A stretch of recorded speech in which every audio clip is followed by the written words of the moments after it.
इस बार का प्रीलिम्स का क्वेश्चन था तो उसमें पूछा हुआ था कोबे प्लेन। कोबे एक जगह है जापान में, वहां के प्लेन के बारे हो जाएगा, मैप में हो जाएगा। चलो क्या हो गया। चलो नेक्स्ट आओ। WNO नेक्स्ट एजेंसी है WNO। थोड़ा बोरियत भरा काम है बट करना पड़ेगा साहब। इकोलॉजी करीब करीब 20% ऑफ एरिया पेपर वन का कवर करता है। ज्योग्राफी एंड हिस्ट्री का जो मेंस है उसमें करीब 20% जो क्वेश्चंस आते हैं वो इकोलॉजी के होते हैं। ठीक है। पिछले साल 7 क्वेश्चन आए थे आईएएस के प्रीलिम्स में फ्रॉम द इंडिया ईयरबुक, तो थोड़ा हल्के में मत लीजिएगा इसको। ठीक है। क्योंकि आप जितनी इकोलॉजी जानते हैं वो कुल मिला के 1 नंबर की भी होगी, उससे ज़्यादा नहीं जानते हैं। ठीक है। क्योंकि कई बार पूछा हुआ है। WNO, चलो WNO शुरू करो। World nature organization WNO important इसलिए है क्योंकि ये लेटेस्ट में बना है 2024 में। 2024 का बना हुआ है मई। क्लाइमेट कंजर्वेशन और सस्टेनेबल डेवलपमेंट, ये 2 गोल हैं। Climate conservation, sustainable development.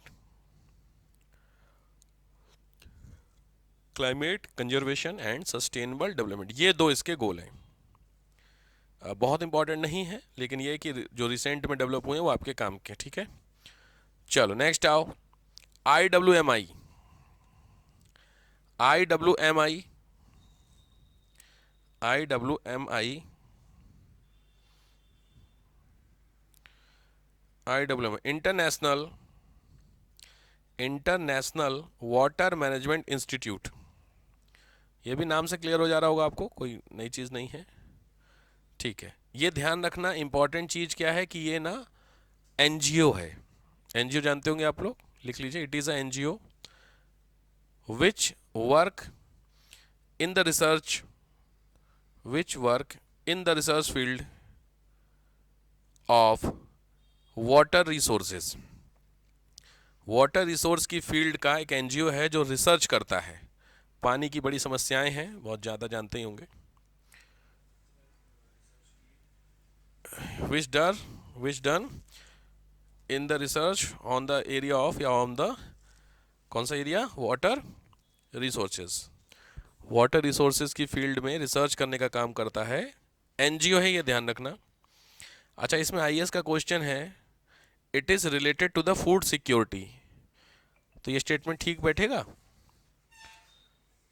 This institute related to food security, खाद्य सुरक्षा से संबंधित है।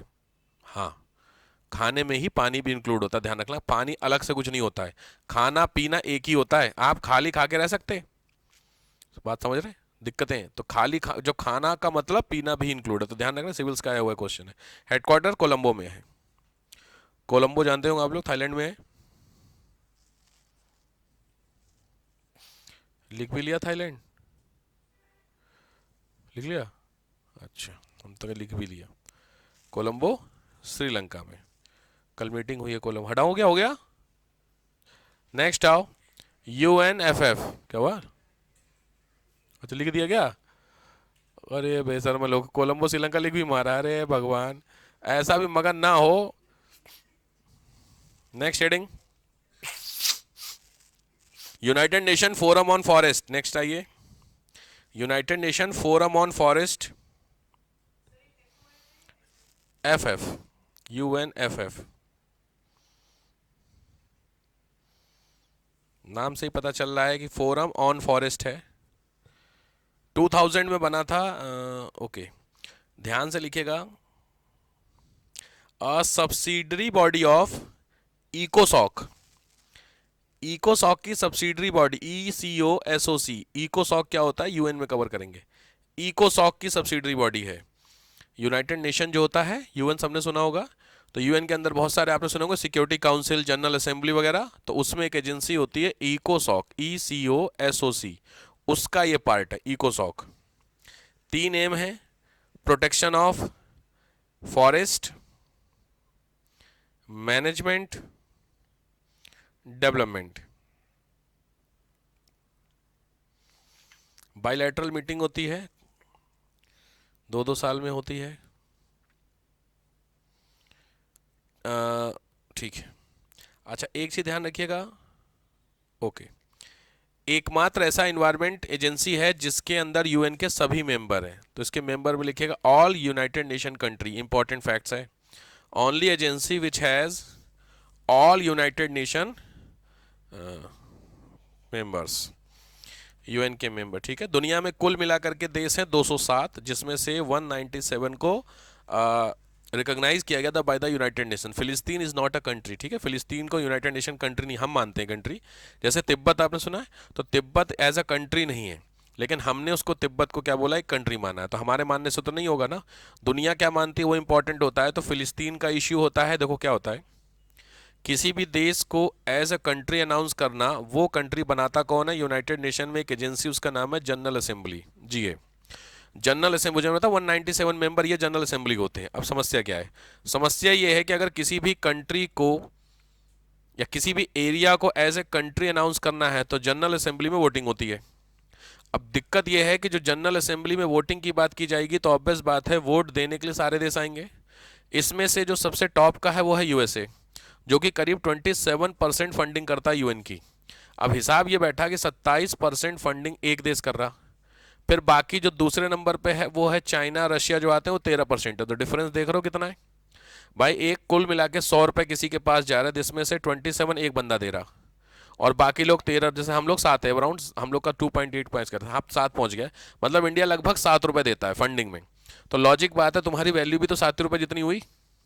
अरे कमाल है भाई, समझ रहे हो, कोई एक बंदा आपके अकाउंट पे पैसे डाल रहा है, एक बंदा 1 लाख डाला और एक बंदा 1,000 डाला, तो 1 लाख वाला कह रहा जरा सुनो, या 1 लाख ने कॉल किया तुमको और 1,000 वाले ने कॉल किया, आप समझ गए आप कैसे सबसे पहले पिक किसकी करेंगे। सेम कहानी है जब यूनाइटेड नेशन में, इसीलिए यूनाइटेड नेशन को यूएस का पपेट बोला जाता है। क्यों बोला जाता है, रीजन समझ में आ गया। आपके बोलने नहीं बोलने से कुछ दिक्कत होगी नहीं यूएन को, ये आपको लगता है ना हाँ, तो यूनाइटेड नेशन इनडायरेक्टली कहता है हाँ, रीजन आपके सामने। कल को अगर फंडिंग बंद हो जाए, काम खत्म, फिर क्या होगा चीजों को लेकर के। इसीलिए लोग कहते हैं कि दुनिया भर में आपने देखा फला देश फला पे अटैक कर रहा है, यूनाइटेड नेशन क्या कर रहा है, कुछ नहीं कर रहा यूनाइटेड नेशन। क्यों नहीं कर रहा, रीजन समझ में आ गया। यूक्रेन के ऊपर रशिया ने अटैक किया था, देखिए कुछ नहीं, क्यों, रीजन आपके सामने है। इजराइल ने फिलिस्तीन पे किया था, कुछ नहीं। अब यहां पे क्वेश्चन अगर आपके दिमाग में थोड़ा बहुत भी आप सोचेंगे, तो रशिया से तो दुश्मनी है यूएस की, सही बात है रशिया, तो रशिया ने अगर यूक्रेन के ऊपर अटैक किया तो फिर तो गलत बात हो गई, क्योंकि यूक्रेन तो सपोर्ट है यूएसए का। तो जो यूएसए है वो जब चाहे तब यूएन में एक बिल लेकर के आए कि रशिया गलत कर रहा है भाई, ऐसा नहीं करना चाहिए था, लेकिन लेके नहीं आया। पिछले 3 साल से चल ही रहा है, देखो लड़ाई 2 साल हो गई होते हुए, क्यों भाई, सीधी बात है। सबसे बड़ा खेल क्या है, पैसा। लड़ाई दुनिया भर में जहां जहां होगी वहां पे सबसे ज्यादा जरूरी चीज है वेपन्स, और दुनिया की जो सबसे बड़ी कंपनी वेपन की है वो कहाँ है, यूएसए में। यूएन, वहाँ वेपन लॉबी बोलते हैं इसको, आर्म्स लॉबी है। रशिया, यूएस का जो इलेक्शन होता है, कैंपेन जो होता है, उसका करीब 33-34% जो फंडिंग है वो आर्म्स लॉबी देती है यूएसए में। वहाँ पे आपको अगर हथियार खरीदना है तो आपको बहुत ज़्यादा मेहनत नहीं लगेगी, डॉक्यूमेंट की फटाफट मिलता है। तो क्यों, क्योंकि आप सोच के देखिए, अगर कैंपेन मैं प्रेसिडेंट का चल रहा हूँ, उसमें से 35 रुपए एक पर्टिकुलर लॉबी से आ रहे हैं, तो मैं उसकी सुनूंगा कि नहीं, सिंपल बात है, बात समझ रहे हो। तो दुनिया भर में इसीलिए यूएस कभी भी नहीं, वो बोलता क्या है कि हम शांति के दूत हैं, लेकिन आप सीधे सीधे समझिए तो अल्टीमेटली जहां जहां पे भी युद्ध हो रहा है प्रेजेंट टाइम में भी, उसमें डायरेक्टली या इनडायरेक्टली वैसे है, चाहे वो सीरिया की लड़ाई हो रही हो, अभी जो यूक्रेन की लड़ाई हो रही थी, इजराइल की लड़ाई हो रही थी, समझ रहे हो। अब आते हैं अपने टॉपिक पे कि कंट्री को रिकॉग्नाइज कैसे करना है। तो क्वेश्चन आता है, फिलिस्तीन को एक रैंक नहीं, अब यहाँ पे क्वेश्चन, अगर सर किसी कंट्री को रैंक ना दे कंट्री की तो क्या फायदा होगा। सबसे बड़ा फायदा होता है वोट का, भाई एक कंट्री एक वोट के बराबर हो गया, तो अगर मैं उसको कंट्री नहीं मानूंगा तो उसका वोट नहीं बनेगा, और दूसरी सीधी बात, उसकी वैल्यू उतनी नहीं हो पाएगी जो मेरे बगल में बैठ पाए। भाई यूएन की मीटिंग है तो उसमें कंट्री मैंने नहीं माना तो वो नहीं बैठ सकता ना उस मीटिंग में, समझ रहे हो फर्क। तो फर्क यहाँ पे आता है। अब यहाँ पे फिलिस्तीन को नहीं माना है, क्यों, क्योंकि फिलिस्तीन की लड़ाई किससे चल, इजराइल से, और इजराइल किसका बनाया हुआ है, यूएसए का, समझ में आ रहा। तो ऐसे कभी भी नहीं चाहेगा कि फिलिस्तीन जो है इजराइल के बराबर आ जाए, अब आ रहा समझ में।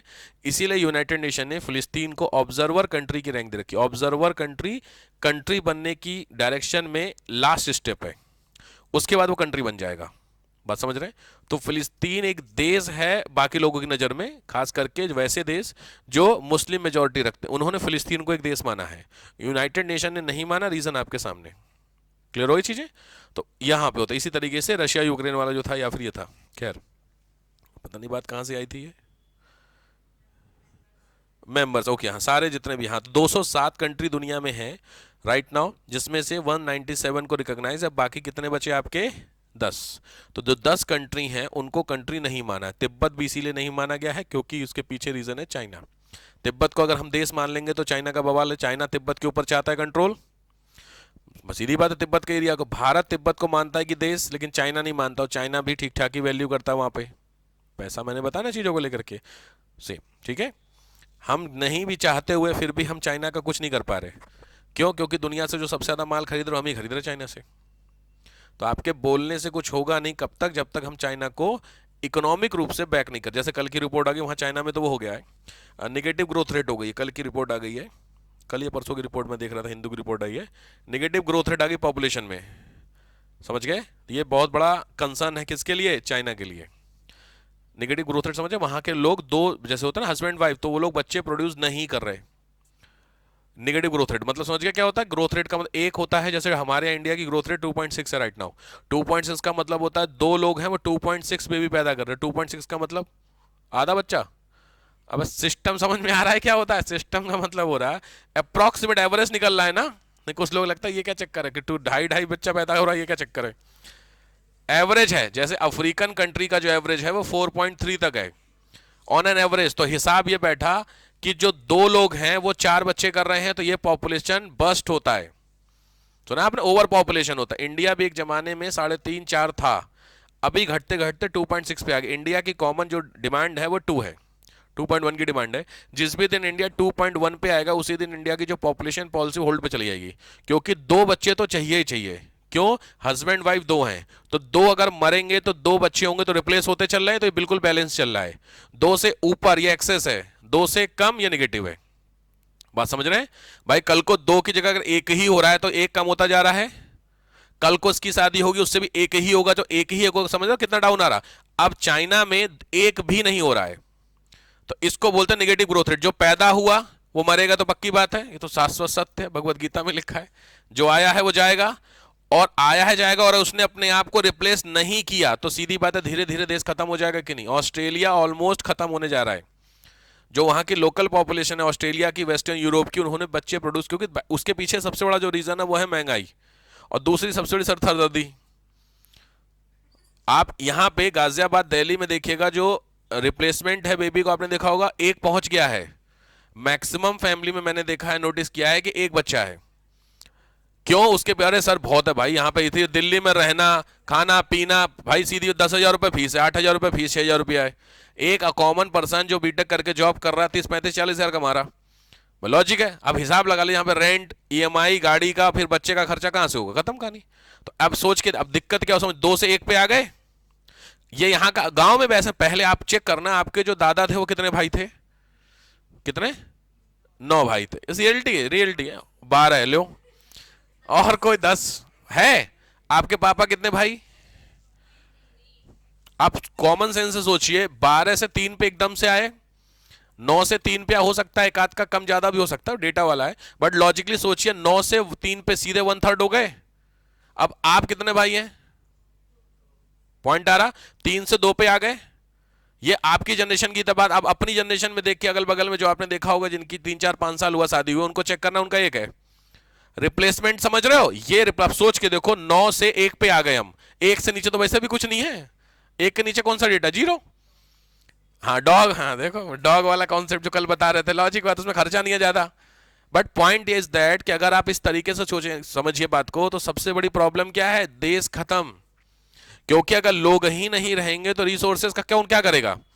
जापान इसीलिए दुनिया का सबसे ओल्डेस्ट कंट्री अनाउंस हो चुका है, क्योंकि जापान के लोग सबसे पहले थे। क्योंकि जापान के आपने भीड़ देखी है टोक्यो वगैरह की, कभी मेट्रो का सीन देखना। सोचो जापान में इस कमरे में मेरे हिसाब से कम 100 से 150 लोग रहते हैं। यह है जापान का हिसाब। आप हिसाब लगा लो कितने बड़े कमरे होंगे। रहते हैं, प्रॉपर रहते हैं। टोक्यो का ही कॉमन होता है, अपार्टमेंट जिसको बोलते हैं। हाँ मेट्रो, हाँ देखे थे ना। बस तो हिसाब ये लगाइए कि अगर आप सोचिए, अगर आपका पैर इतना अगर निकल गया, मतलब आपके पैर और आपकी वॉल के बीच में 4-4.5-5 इंच की जगह है, बस खत्म अपार्टमेंट आपका, क्योंकि पैर पूरे फैला लोगे। आप टेंशन मत लो। अब पॉइंट समझ, लेकिन फिर भी टोक्यो में, क्योंकि लोग कहते हैं लाइफ अच्छी है, भाई लॉजिक है। बट प्रॉब्लम क्या है, हम रह सकते हैं लेकिन मेरा जो बच्चा होगा वो कैसे रहेगा? तो उससे बेहतर ऑप्शन है शादी मत करो। बात समझो, दिक्कत समझो निगेटिव क्या है। ये माल्थस ने बहुत पहले प्रेडिक्शन किया था और वो बहुत रियलिस्टिक प्रेडिक्शन था। प्रेजेंट टाइम में जापान का ऐसा हो चुका है। इंडिया सबसे यंग कंट्री है राइट नाउ। क्यों यंग कंट्री है? क्योंकि इंडिया मैंने था पॉपुलेशन 2.6 पे आ रखा है और यही रिप्लेसमेंट 2 पे, जैसे ही 2 पे होगा वैसे ही समस्या शुरू। और ऐसा होगा, हर देश जो बनता है वो खत्म होता है, ये रियल है। तभी तो फिर नया देश बनेगा, ये सच्चाई है। तो धीरे धीरे आने वाले देश में वेस्टर्न यूरोप और जो डेवलप कंट्री है वो सब खत्म होते जाएंगे और जो अंडर डेवलप है वो डेवलप बनेंगे, तभी तो पुअर अंडर डेवलप बनेंगे। बात को समझ रहे हो कि नहीं भाई? अफ्रीका आज 4 पॉइंट पे, कल वो भी 2 पे पहुंचेगा। बात समझ रहे हो? ये दिक्कतें हैं। तो दुनिया भर में बहुत सारे कंट्री हैं जो निगेटिव ग्रोथ रेट पे आ चुके हैं, जिसमें से कल डेटा चाइना का आ गया। तो चाइना की पॉपुलेशन 150 करोड़ आपने सुना होगा। इंडिया भी दूसरे पे है, 2035-37 तक क्रॉस कर जाएगा इंडिया। सीधी बात है। क्यों? क्योंकि मैंने बताया यंग स्टेज वाली इंडिया है, धीरे धीरे चाइना पीछे आ रहा, फिर इंडिया भी धीरे धीरे क्या पीछे आएगा। फिर जो गरीब देश होते हैं, क्या नाम, अफ्रीकन कंट्रीज, वो आगे जाएंगे, वो भी धीरे धीरे क्या होंगे, पीछे हो जाएंगे। और ये बहुत कॉमन होता है हर देश में। बहुत सारे देश हैं जैसे वेटिकन सिटी उटी खत्म हो चुके हैं, ऑलमोस्ट खत्म है वहां, बस कहने के लिए एम्पायर उम्पायर बना हुआ है, क्योंकि वो रोमन वोमन वाला है ना, क्रिश्चियनिटी का है वहां पे, बस खत्म। ये दिक्कतें और ये रियलिटी है, याद रखिए, ठीक है। इसको माल्थस ने बोला भी था और बहुत हद तक ये सच्चाई भी है इसको लेकर के। ज्यादा दूर मैंने बोला कहीं नहीं जाना, अपने अगल अड़ोस पड़ोस में चेक कर लीजिएगा, आपको खुद ही समझ में आ जाएगा कि जो मैं कह रहा हूँ उसमें डेटा वाली कितनी सच्चाई है, डेटा को लेकर के वो सच्चाई है भाई। अभी आप ही ने एग्जाम्पल बता दिया, ठीक है साहब। खैर,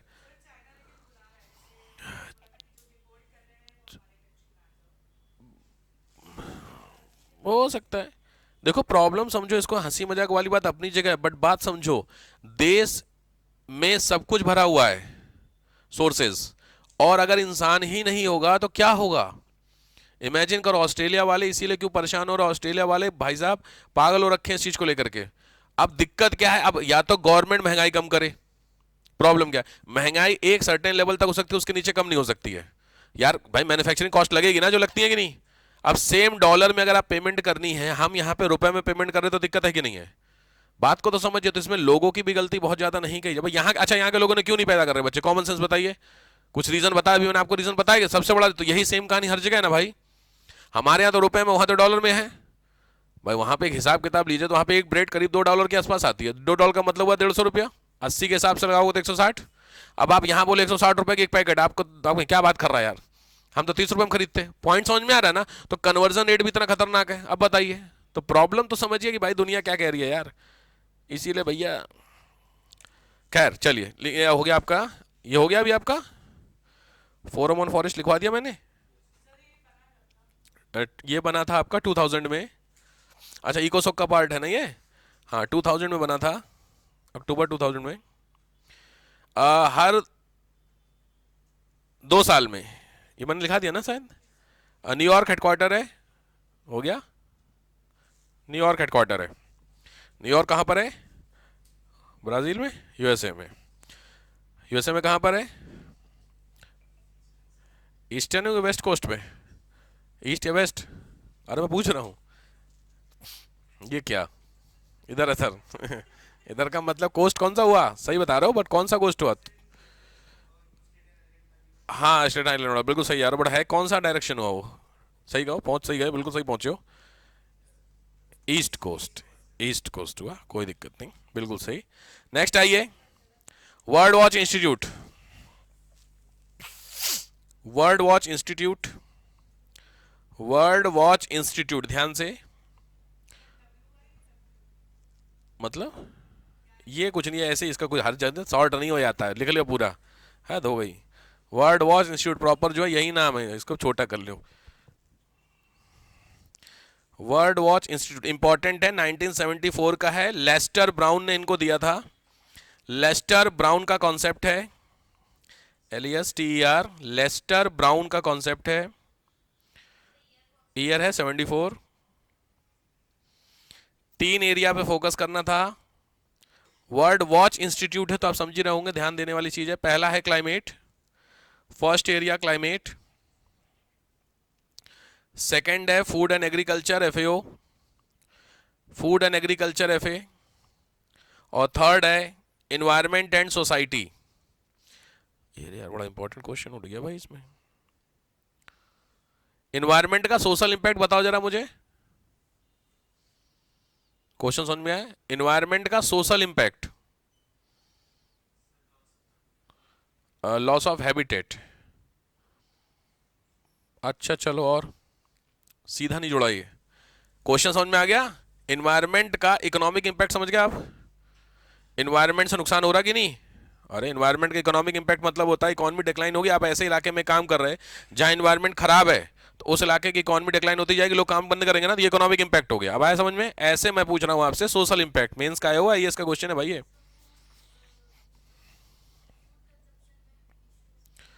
फूड कंजम्पशन में इश्यू आ जाएंगे तो ठीक है, मान लो आ गए, तो सोशल का इंपैक्ट हुआ। क्वेश्चन समझ रहे हो ना भाई? मेंस का क्वेश्चन है, थोड़ा ध्यान से, सीधा सीधा क्वेश्चन है, तो है इन्वायरमेंटल का सोशल इंपैक्ट पूछ रहा है। इन्वायरमेंट मतलब सोशली क्या इंपैक्ट होगा अगर इन्वायरमेंट में कुछ डिस्टर्बेंस होंगी तो। सोशल मतलब सोसाइटी की बात करूंगा, समझना ध्यान से।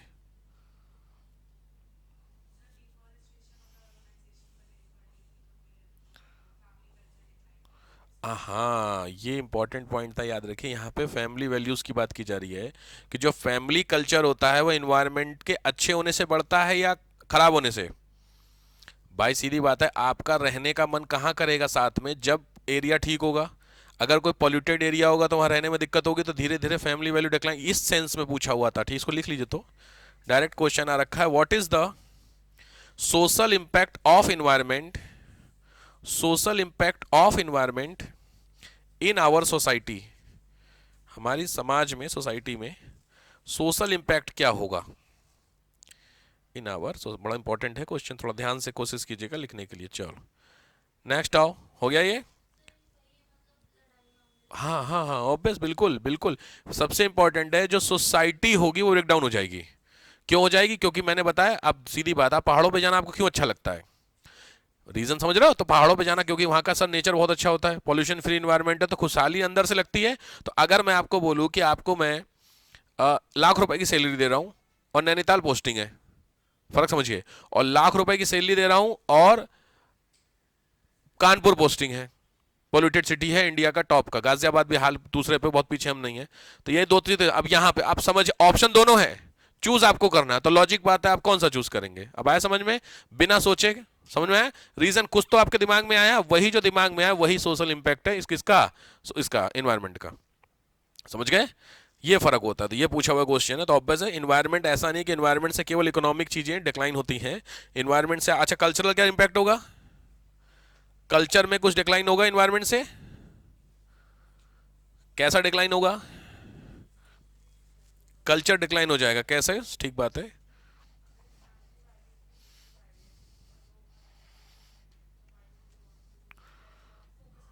अदर कल्चर, बिल्कुल सीधी बात है। हाँ, लॉजिक है, जो हमारा कल्चर है जनरली लोग उसके अगेंस्ट जाना शुरू कर देंगे, क्योंकि कल्चर में हमारी वो चीज़ें होंगी जो नॉर्मल जगह पे रहने के लिए था, लेकिन जब वहाँ पे एंटी सोशल चीज़ें डेवलप होने लगेंगी तो जो कल्चरल चीज़ें ऑटोमेटिकली डिक्लाइन, लोग ड्रग्स लेने लगेंगे, क्योंकि नॉर्मल माहौल में रहने में थोड़ा सा इश्यूज हो रहे थे। भाई अब लॉजिक है, अगर बहुत ज़्यादा परेशान कोई व्यक्ति है किसी भी रीज़न से, तभी ड्रग्स आदमी क्यों लेता है? अब स्ट्रेस के पीछे बहुत सारे रीजन होते होंगे, उसमें से क्या एक रीजन इन्वायरमेंट हो सकता? भाई आप एक ऐसी जगह पे रह रहे हैं जिस जगह पे रोज शोर हो रहा है, रोज डीजे बज रहा है, कभी आप कहीं जैसे मौका मिला नहीं हो आपको, मैं एक दिन के लिए रुका था एक के घर पे, उनके बगल में हॉस्पिटल था, बड़ा हॉस्पिटल था, हॉस्पिटल का जो जनरेटर था वो उस बिल्डिंग से सटा हुआ था, उनके घर से सटे हुआ, अब आप समझ गए होंगे। वो कसम से यार 12-14 घंटे में रुका, मेरी हालत खराब हो गई। अब जनरेटर चल रहा है, क्योंकि उधर हॉस्पिटल के अंदर तो साइलेंट जोन है, बट जनरेटर ने बाहर कर रखा है। आप सोचे, उनकी वॉल और जनरेटर दोनों सटे हुए थे, और वो रात, हॉस्पिटल का जनरेटर, पता चले जनरेटर, ऐसा थोड़ी कि हॉस्पिटल जनरेटर चलता रहता है, आपको ये मत सोचना कि जनरेटर वहाँ पे पहले लाइट जाती फिर वो जाते हैं चलाने, तब तक तो निपट लेगा आदमी ऑक्सीजन सिलेंडर पे जो है। हाँ, नहीं होता है, कुछ लगता है कि जनरेटर जाके हम लोग ऑन नहीं करते, जाके पहले नीचे उतरेंगे फिर। हाँ, वो बाकी सब हॉस्पिटल में आप समझिए, स्कूल में सब जगह चलेगा, कोई दिक्कत नहीं है, 2 मिनट लाइट चलेगी कोई दिक्कत किसी को भी, हॉस्पिटल में दिक्कत।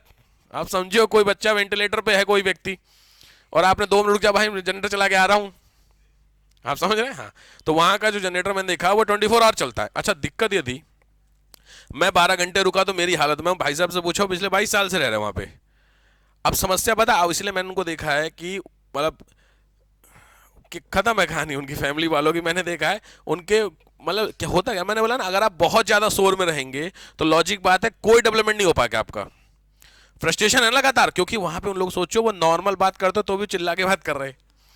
आधा एक्चुअली उनको नहीं ऐसा पता, वो मेरे से बात कर, मैं तुमसे ऐसे बात कर रहा हूँ, वो बोल रहा है तो जैसे नहीं लोग चिल्ला के, क्योंकि उनको लग रहा है जनरेटर चल रहा है। मेरी बात समझ आ रही? हाँ, अरे आप उनसे फंक्शन में मिलोगे तो कहोगे चिल्ला क्यों रहा तुम्हें, बड़ो ऐसे ही बात कर रहे हैं, क्योंकि आप 20 साल से वैसे ही बात कर रहे हैं, प्रॉब्लम समझ रहे हो, ये दिक्कतें हैं।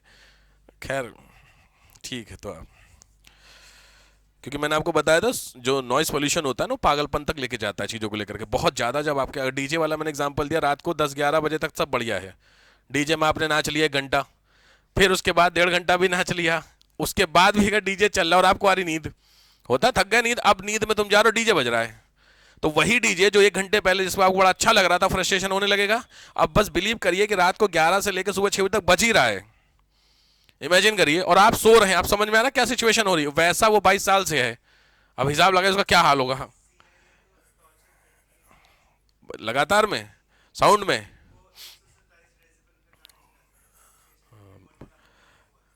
ग्वांटेनामो बे का तो चलो तो अलग ही है यार, ठीक ही है। देखो ये जो बताया आपको समझ में है कुछ बातें, क्या बोल गए? अच्छा, ग्वांटेनामो बे सुना आप लोगों ने, क्या है ये? हाँ, ये एक तरीके की जेल है, आप कह सकते हैं, जो कहाँ पर है? क्यूबा में है। क्यूबा आप जानते होंगे? हाँ ठीक है, कोई बात नहीं, नहीं जानते तो उतना इंपॉर्टेंट नहीं है, दुनिया की सबसे ज़्यादा बदनाम जेल है, ठीक है, इसको लेकर के। चलो कोई बात नहीं, नेक्स्ट आओ, वर्ड वॉच के बाद। हाँ बोलो।